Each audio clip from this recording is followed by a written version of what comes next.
അങ്ങനെ ഫുഡ് അടിയൊക്കെ കഴിഞ്ഞ് നമ്മൾ നേരെ പോയിരുന്നത് എക്കോ പോയിന്റിലേക്കാണ്ടോ. എക്കോ പോയിന്റ് പോയിട്ട് 2 കൂവില് പിന്നെ എന്തിന് കൊള്ളാം. പക്ഷെ പണ്ടത്തെ പോലെ റിപ്ലൈ ഒന്നും വേഗം കിട്ടണ്ടായിരുന്നില്ല. ആഞ്ഞൊക്കെ കൂവി കഴിഞ്ഞാൽ ഒരു റിപ്ലൈ ഒക്കെ കിട്ടുന്നത്.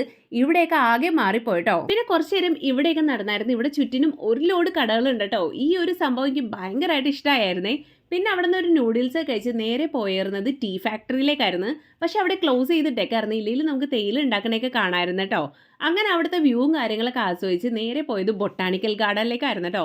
അവിടെ എത്തിയതും ആ ഒരു കോടയൊക്കെ ഇറങ്ങി വന്നുള്ള ആ ബാക്ക് സൈഡ് വ്യൂ അടിപൊളിയായിരുന്നു കേട്ടോ കണ്ടു നിൽക്കാനായിട്ട്.